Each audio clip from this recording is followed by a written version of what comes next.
Hi guys. Welcome to my YouTube channel, MH4 Network. Please subscribe my channel, also don't forget to click bell icon. Thanks. अस्सलाम वालेकुम student. आज हम public service commission का lecture in mathematics का जो test 2017 में conduct हुआ था उसको सॉल्व करेंगे।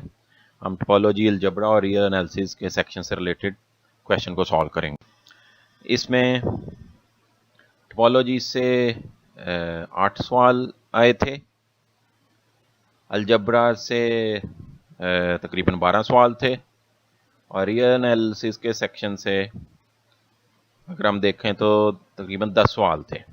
इसे सॉल्व करते हैं। Question number 40, the power set of a non empty set is. First option है the smallest topology on X, the largest topology on X, not a topology on X, none of this. Power set से जो topology बनती है इसको discrete topology कहते हैं। सो ये topology होती है किसी भी नॉन एम्प्टी सेट पे। सो ऑप्शन सी एलिमिनेट हो गई। इसके ऑपोजिट बिल्कुल एक टोपोलॉजी होती है जिसको इनडिस्क्रीट टोपोलॉजी कहते हैं। इसमें सिर्फ एम्प्टी सेट आता है और फुल सेट आता है। सारी टोपोलॉजी इन दोनों के दरमियान ही होती है। हमारे पास एक रिजल्ट है, अगर x ऐसा सेट है जिसमें एक से ज्यादा एलिमेंट है, तो जो डिस्क्रीट टोपोलॉजी जो पावर सेट से बनती है वो सबसे लार्जेस्ट टोपोलॉजी होती है और इनडिस्क्रीट सबसे स्मॉलेस्ट टोपोलॉजी होती है। और अगर हमारे पास एक एलिमेंट हो, सो डिस्क्रीट टोपोलॉजी अगर हम T1 कहें और इनडिस्क्रीट टोपोलॉजी को हम T2 कहें, तो ये दोनों इक्वल हो जाती हैं। सेम नंबर ऑफ सेट्स आते हैं और सेम ही टाइप के सेट आते हैं। सो इस केस में भी डिस्क्रीट टोपोलॉजी जो पावर सेट से बनती है वो बड़ी ही होगी, इससे बड़ी कोई टोपोलॉजी नहीं होगी। सो ऑप्शन ए भी एलिमिनेट हो गई। सो ये लार्जेस्ट टोपोलॉजी होती है जो पावर सेट से बनती है, जिसको डिस्क्रीट टोपोलॉजी कहते हैं। So option B is answer. Question number 41, अगर हमारे पास दो टोपोलॉजीज हैं सच दैट एक दूसरे में कंटेन्ड है, सो देन ये पिछले सवाल से रिलेटेड ही है, लार्जेस्ट और स्मॉलेस्ट टोपोलॉजी। इसमें हमारे पास ये इसकी डेफिनेशन है, वीकर एंड स्ट्रॉन्गर टोपोलॉजी। इसका अदर नेम है अगर एक सेट दूसरे में कंटेन्ड हो जो सुपर सेट हो, उसको हम लार्जर, फाइनर और स्ट्रॉन्गर टोपोलॉजी कहते हैं। जो सबसेट बन जाए उसको स्मॉलर, कोर्सर और वीकर टोपोलॉजी कहते हैं। सो ऑप्शन ए इसमें करेक्ट है। T2 बड़ा सेट है, T1 से T2 सुपर सेट है। So option A is a correct answer. A point X to be an interior point of A if there exists an open set U such that, ये definition है interior point की। Definition देखें, interior point अगर वो element एक open set में contained हो और ओपन सेट सारे का सारा सबसेट हो उस सेट का। So option A correct answer है, डेफिनेशन है ये एक और डेफिनेशन है, subset of a topological space X is said to be dense if, अगर इसका क्लोजर पूरी स्पेस के इक्वल आ जाए किसी सेट का, सो इसको हम डेंस सेट कहते हैं। So option C correct answer है। और मालूमात के लिए, अगर रियल लाइन है और उस पर यूजुअल टोपोलॉजी है जो उसके मीटिक से इंड्यूस्ड होती है, उसमें रैशनल नंबर का सेट और इररेशनल नंबर सेट जो होते हैं ये डेंस होते हैं, उनका क्लोजर रियल लाइन के इक्वल आता है। A point, एक और डेफिनेशन है, point of a topological space is said to be a limit point of a subset A of X if for every open set U containing X we have। तो इसकी definition के according उस set का और open set का intersection लेंगे, लेकिन element को माइनस करने के बाद, और वो नॉन एम्प्टी आना चाहिए। इसका मतलब एक एक्स्ट्रा एलिमेंट, उसमें कम से कम एक और एलिमेंट आना चाहिए, फिर वो लिमिट पॉइंट बनता है। ये डेफिनेशन है। सो इसमें ऑप्शन बी करेक्ट है। Which of the following statement is true? An isolated point is always a limit point. Isolated point can never be a limit point. Limit point of A belongs to complement of A. None of these. पहले जो option isolated point से related है, पहले इसको ही check कर लेते हैं। Limit point की भी हमने डेफिनेशन देखी, ये है, हमें एक ओपन सेट चाहिए और उसका इंटरसेक्शन लेना है एक के साथ। तो एक एग्जांपल आइसोलेटेड पॉइंट लेते हैं और मिटराइजेबल टोपोलॉजी ऑन आर ले लेते हैं। जो एब्सोल्यूट साइन से बनती है। ये हमारे पास रियल लाइन है, इसमें ये एक आइसोलेटेड पॉइंट है ए। सो ए सेट है सिंगलटन। अब ए को देखते हैं कि ये लिमिट पॉइंट है या नहीं। सो इसको हमें कवर करना है एक ओपन सेट से। सो रियल लाइन पे ओपन सेट, ओपन इंटरवल जो होते हैं वो ओपन सेट होते हैं। सो ये एक ओपन इंटरवल, हमें जितना भी छोटा रेडियस रखें, कम से कम एक सबसे छोटे रेडियस का हमारे पास ओपन सेट आएगा। अब इसका अगर इंटरसेक्शन लें और ये इनको निकाल दें तो ये क्लियरली एम्प्टी बनेगा। सो इसका मतलब सिंगलटन या आइसोलेटेड पॉइंट लिमिट पॉइंट नहीं बन सकता। सो ऑप्शन ए एलिमिनेट हो गई, ये can never be a limit point. इसके अलावा अगर इसको और वेरीफाई करना चाहें कंप्लीमेंट की ऑप्शन को, सो ये रियल लाइन पे डिफरेंट काइंड के सेट हैं। पहले दो डिस्क्रीट सेट हैं, सो एम्प्टी सेट ही इनका limit set of limit point बनेगा। ड्राइव सेट उसे कहते हैं, कोई लिमिट पॉइंट नहीं होगा। फिर इंटरवल है ओपन, सेमी ओपन और क्लोज। सो इसमें आप देख सकते हैं close interval set of limit point बन रहा है इनका। सो कंप्लीमेंट होना जरूरी नहीं है। ऑप्शन सी भी एलिमिनेट होगी, none of these. So B option ही करेक्ट है, can never be a limit point. Question number 46, हमारे पास 5 एलिमेंट का सेट है और ये टोपोलॉजी है उसके ऊपर। हमें सेट ए जिसमें तीन एलिमेंट हैं, इसका सेट ऑफ इंटीरियर पॉइंट ढूंढना है। सो इंटीरियर पॉइंट की डेफिनेशन हमने देखी थी, कोई भी एलिमेंट इंटीरियर पॉइंट होगा अगर एक ओपन सेट हो हमारे पास और सारे का सारा ओपन सेट सबसेट हो उस सेट का। सो 3 एलिमेंट वाला हमारे पास सेट है, एक एक करके हम ढूंढ सकते हैं ऑप्शन के अकॉर्डिंग कि कौन सा एलिमेंट इंटीरियर पॉइंट बनेगा और कौन सा नहीं। सो ए के लिए अब हमें ओपन सेट देखने हैं। हमारे पास टोटल 6 मेंबर हैं टोपोलॉजी में, टा में। सो उसमें से ओपन सेट देखते हैं जो ए को कंटेन करते हैं। सो इसमें से 4 ऐसे हैं ओपन सेट जो ए को कंटेन करते हैं। अब आप देखें इसमें से कोई भी ए का सबसेट नहीं है। सो ए जो है वो इंटीरियर पॉइंट नहीं होगा, एलिमिनेट हो गया। अब हम बी को देख लेते हैं। सो टोटल 6 ओपन सेट में से हमारे पास 1 2 3 5 ऐसे सबसेट हैं, ओपन सेट हैं जो बी को कंटेन करते हैं।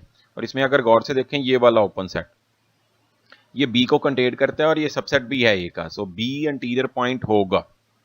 सी को चेक कर लेते हैं।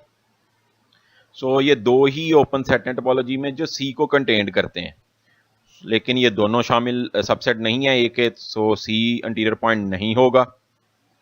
सो करेक्ट ऑप्शन हमारे पास फिर बी है। A sequence of a point of a metric space X is said to be convergent to X if for each epsilon there exists a positive integer n naught such that for all n greater than n naught। ये definition है convergent sequence की। So definition metric space में देखें। So जो metric function है X N comma X पे वो strictly less than epsilon होना चाहिए। So option A correct answer बनेगी। For the standard linear equation A X plus B, अब हमने देखना है ए और बी में से कौन सा कोफिशिएंट 0 हो सकता है और कौन सा नहीं। लीनियर इक्वेशन के लिए सिंपल है, इसको एग्जांपल से देख लें। ये लीनियर इक्वेशन है, अगर आप इसमें x का कोफिशिएंट a जो है उसे 1 कर सकते हैं तो तब भी लीनियर रहेगी। अगर आप b जो 4 है उसको 0 कर दें तब भी ये लीनियर रहेगी। लेकिन अगर आप x कोफिशिएंट को 0 कर देंगे ये लीनियर नहीं रहेगी। सो इसका मतलब है ऑप्शन ए करेक्ट है, हमेशा x कोफिशिएंट नॉन जीरो होना चाहिए। Degree of the polynomial value easy, her term की मैक्सिमम पावर देख लें, वो डिग्री होती है किसी भी पॉलिनोमियल की। सो इसको अगर देखें, इसमें 2 वेरिएबल एक्स और वाई, इनको कंबाइन करें तो 6 पावर है। इसमें एक ही वेरिएबल है जिसकी पावर 2 है, इसमें वाई वेरिएबल है उसकी पावर 1 है। सो इनमें से मैक्सिमम जो है वो 6 है। सो 6 ऑप्शन करेक्ट आंसर है। When a polynomial is divided by its factor then remainder is equal to, very easy है, एक एग्जांपल से देख लें। ये हमारे पास क्वाड्रेटिक पॉलिनोमियल है, सेकंड डिग्री का पॉलिनोमियल, इसके 2 फैक्टर हैं। अगर कोई एक फैक्टर इसमें से ले लें, ये पॉलिनोमियल है हमारे पास, ये फैक्टर को 0 के इक्वल रखेंगे तो नंबर आ जाएगा। अब रिमाइंडर चेक करना है, रिमाइंडर इसमें प्लग कर दें, सो रिमाइंडर 0 आएगा। किसी भी फैक्टर से डिवाइड करने से पॉलिनोमियल का रिमाइंडर 0 आएगा। ऑप्शन बी करेक्ट आंसर है। Question number 53, normal and tangent line of a circle at a point of contact are. Simple है, ये सर्कल है हमारे पास, इसमें ये टेंजेंट लाइन आ गई, इसमें ये सर्कल को जहाँ पे टच कर रही है एक ही पॉइंट पे कर सकती है, उस पी जो है ये पॉइंट ऑफ कांटेक्ट है। अब इस पे अगर नॉर्मल लाइन बनाएं, ये नॉर्मल लाइन है, सो नॉर्मल लाइन और टेंजेंट लाइन की डेफिनेशन में के अकॉर्डिंग इनमें 90 डिग्री का एंगल होता है। So normal line and tangent line एक दूसरे के परपेंडिकुलर होती हैं। Option B correct answer. A cyclic group of order n is generated by n element, n minus 1 element, 1 element, none of these. Example से check कर लेते हैं। ये क्यूब रूट ऑफ यूनिटी है, सिंपल है, इसमें 4 एलिमेंट हैं, 1 माइनस 1 अयोटा माइनस अयोटा। इसमें अगर आप देखें ये अयोटा से की पावर से आप सारे एलिमेंट बना सकते हैं। अयोटा की पावर 0 1, अयोटा की पावर 1 अयोटा, अयोटा की पावर 2 माइनस 1, अयोटा की पावर 3 माइनस अयोटा। सो चारों एलिमेंट इस सेट के बन गए। सो ये अयोटा से जनरेट हो रहा है। इसी तरह अगर माइनस अयोटा की पावर 0 लें, 1 माइनस अयोटा की power 1 minus iota, minus iota की power 2 minus 1 and minus iota की पावर 3 अयोटा। सो इसके सेट ऑफ जनरेटर में 2 एलिमेंट आ रहे हैं, इसका ऑर्डर 4 है और इसके 2 जनरेटर हैं। सो पहली ऑप्शन के चारों जनरेटर नहीं है, ये एलिमिनेट हो गई। दूसरी ऑप्शन 4 माइनस 1 3 जनरेटर नहीं है, इसके तो 2 जनरेटर हैं। और सी 1 एलिमेंट, ये भी एलिमिनेट हो गई। So none of these is a correct answer. Option D. 55, let G be a group of order 13 then G not cyclic, G not abelian, G is commuted, none of these. इनको भी हम एक example से देख सकते हैं। सो हम cyclic group, ये आसान होते हैं, साइक्लिक ग्रुप ऑफ 13 ऑर्डर का ले लेते हैं। इनको कॉम्प्लेक्स नंबर की फॉर्म में लिखा जा सकता है, एक्सपोनेंशियल नंबर की पावर में 2 के पाई अयोटा ओवर 3, क्योंकि इसका ऑर्डर 13 है। सो 13 से डिवाइड करेंगे और के की पावर 1 से लेकर 12 तक रखेंगे। सो सारे एलिमेंट बन जाएंगे, इसमें 13 एलिमेंट होंगे, टोटल 13 ऑर्डर होगा। अब ये साइक्लिक ग्रुप है, सो पहली ऑप्शन एलिमिनेट हो गई। साइक्लिक ग्रुप हमेशा अबिलियन होता है, सो दूसरी ऑप्शन भी एलिमिनेट हो गई। और अबिलियन तब होता है जब कॉम्यूटेटिव लॉ को सेटिस्फाई करता है।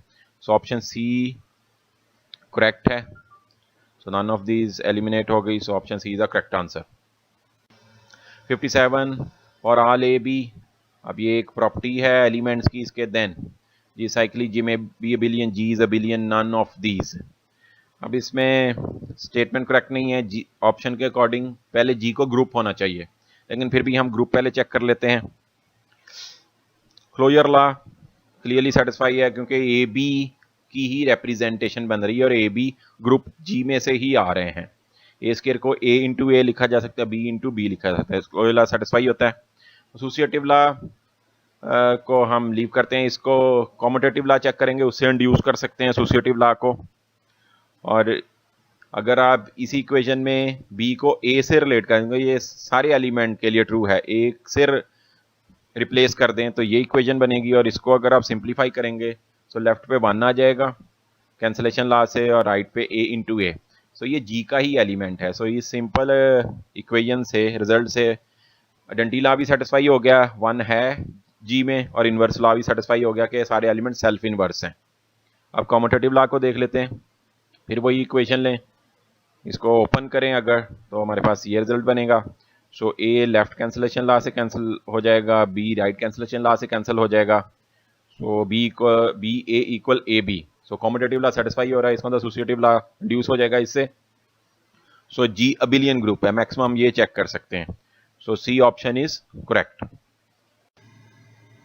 Which of the following statement is correct? A group can have more than one identity element. The null set can be considered to be a group. The set of real number is a group under subtraction. To each element of a group there corresponding only one inverse element.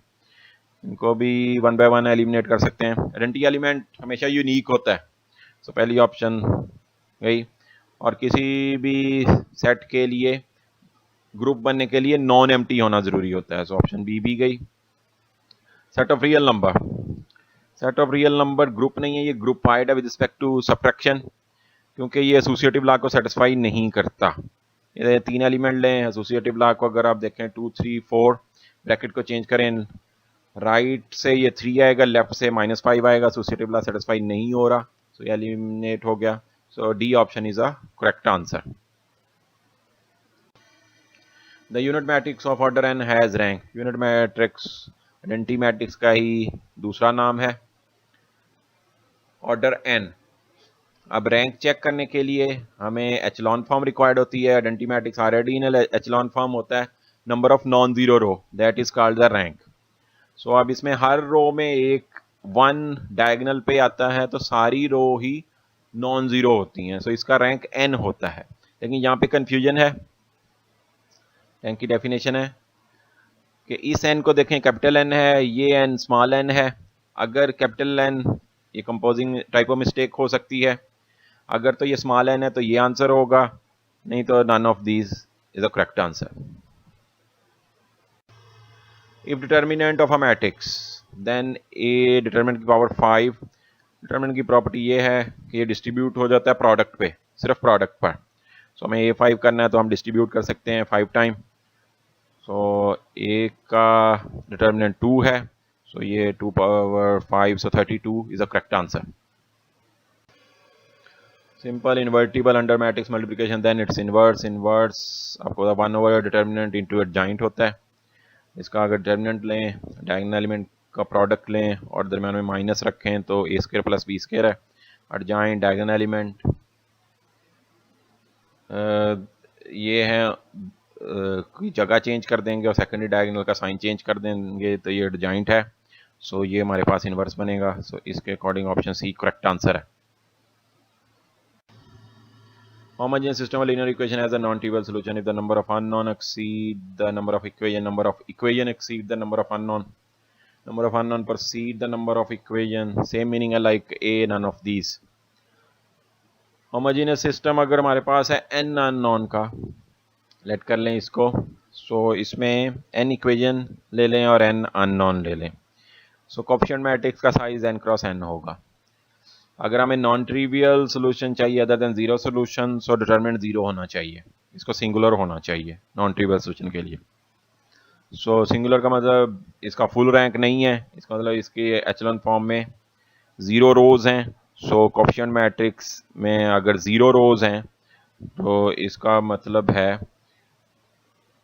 कम से कम एक zero row है, so number of equation कम हो गई n से, so इसका मतलब है number of equations are less than number of unknown. So option A और सी दोनों करेक्ट है, दोनों का मीनिंग सेम है। Question number 63, a square matrix A such that A transpose equal to A is called। Simple है, definition है transpose matrix की। Involutory matrix A square अगर एंटी के इक्वल हो, a self inverse matrix is called involutory. Idempotent होता है अगर ए स्क्वायर ए के इक्वल ही आ जाए, और नीलपोटेंट होता है अगर कोई पावर ए के इक्वल आए और के नीलपोटेंसी इंडेक्स कहलाता है। तो उसमें टिक मैट्रिक्स की डेफिनेशन है 63 में, so option D correct answer. Cofactor of the element of the second row of the determinant, cofactor हमने फाइंड करने हैं, simple, so one by one हम फाइंड कर सकते हैं। कोफैक्टर ऑफ -4 लेफ्ट साइड से पहला एलिमेंट है, -1 की पावर, इसका पोजीशन है सेकंड रो फर्स्ट कॉलम, सो 2 + 1 पावर 3 होगी, और सेकंड और फर्स्ट कॉलम के एलिमेंट स्किप कर देंगे, सो 2/2 डिटर्मिनेंट, इसको सॉल्व करेंगे तो -39 आएगा। देन कोफैक्टर ऑफ 3, इसकी पोजीशन है second row second column, 2 + 2 4 power आएगी, और इसी तरह स्किप कर देंगे 2 एलिमेंट, सो 3 आएगा। इस तरह कोफैक्टर 6 के 11, so clearly option A correct है। A system of n homogeneous linear equation has a non-trivial solution if and only if। ऐसा ही सवाल हमने पहले भी किया है, तो दोबारा कर देखते हैं इसको। नॉन होमोजेनियस इक्वेशन है, इसमें n क्रॉस n रोज और n इक्वेशन ले लें। Non trivial solution other than zero solution के लिए डिटरमिनेंट जीरो होना चाहिए, so A does not have a full rank, इसका मतलब है इसका रैंक n से कम है, so so option B correct answer है। The intersection of two infinite sets. अब इन ऑप्शन को हम वन बाय वन एलिमिनेट कर सकते हैं। इन्फिनिट सेट की इंटरसेक्शन करके स्टैंडर्ड इन्फिनिट सेट हम देख लेते हैं। काउंटर एग्जांपल ले लेते हैं। क्यू रैशनल नंबर और इरेशनल नंबर का अगर इंटरसेक्शन लिया जाए तो एम्प्टी सेट आता है। एम्प्टी सेट फाइनाइट सेट है, सो ऑप्शन ए एलिमिनेट हो गई। अब ऑप्शन बी क्या सही है, इसको भी चेक कर लेते हैं। सेट ऑफ इंटीजर और सेट ऑफ नेचुरल नंबर का इंटरसेक्शन लेंगे, सो दोबारा सेट ऑफ नेचुरल नंबर आएगा क्योंकि वो कंटेन्ड है जेड में, सो इन्फिनिट सेट है, सो ऑप्शन बी भी एलिमिनेट हो गई। So option C is a correct, may not be infinite. Least upper bound of a set if exist is. Least upper bound को सुप्रीमम भी कहते हैं सेट का, ये डेफिनेशन है। अगर कोई एलिमेंट लीस्ट अपर बाउंड है, वो सुप्रीमम है, वो जितने भी अपर बाउंड हैं उनमें से सबसे छोटा होगा। तो अब हमने देखना इन्फिनिट बन होता है, फाइनाइट होता है, यूनिक। सो ये अगर देख लें, ये सेट हैं डिफरेंट हमारे पास। एम्प्टी सेट का सुप्रीमम माइनस इन्फिनिटी होता है, so option be finite eliminate हो गई।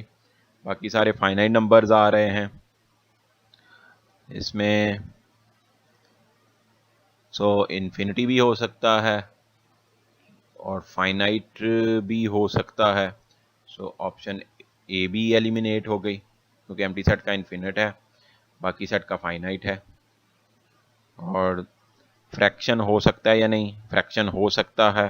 -10 और 2/3 जो सेमी ओपन सेट इंटरवल है उसको 2/3 है, लेकिन उसके अलावा भी आ सकता है, सो ऑप्शन डी भी एलिमिनेट हो गई। सो यूनिक होगा, हमेशा एक ही एलिमेंट आएगा, unique, so option C is the correct answer. Greatest lower bound ये अपोजिट है लीस्ट अपर बाउंड का, इसको इन्फीमम कहते हैं। वही है, सारे जितने भी लोअर बाउंड होंगे उनमें से जो मैक्सिमम नंबर होगा वो ग्रेटेस्ट लोअर बाउंड होगा। फिर स्टैंडर्ड सेट ले लेते हैं। एम्प्टी सेट का इन्फिनिटी होता है, always belong to set, so eliminate, ये बिलोंग तो नहीं कर रहा है एम्प्टी सेट को, इन्फिनिटी एलिमिनेट हो गया। इसी तरह not belongs to a set, लेकिन ये बिलोंग भी कर सकता है। बाकी ऑप्शन में देखें, -1 और -3 और 4 इंटरवल है, क्लोज इंटरवल, उसमें सेट को ये बिलोंग कर रहा है, ये भी एलिमिनेट हो गई। So option C is the correct answer, may और may not belongs to the set. If A and B then absolute sign की प्रॉपर्टी है, सिंपल एब्सोल्यूट साइन प्रोडक्ट पे डिस्ट्रीब्यूट हो जाता है, so option D is the correct answer. Converge sequence converges to, result है limit of a sequence is always unique, so converge sequence limit को ही approach करता है, सो वो यूनिक होनी चाहिए, ऑप्शन ए करेक्ट है। Every pair of real number satisfy one on condition less than B, दो नंबर को कंपेयर करें रियल नंबर को, तो यहाँ एक छोटा होगा दूसरा बड़ा होगा या दोनों बराबर होंगे, इसको ट्रिकोटोमी लॉ कहते हैं, so option C is the correct answer.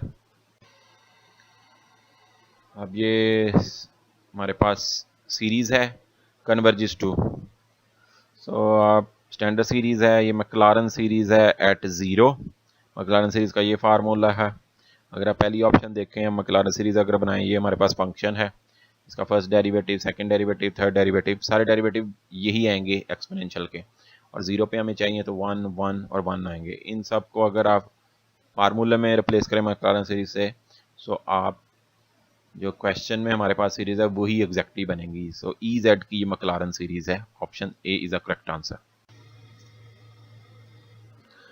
Thank you very much for watching, kindly channel को सब्सक्राइब करें और सॉल्व पेपर के लिए आप सबका शुक्रिया।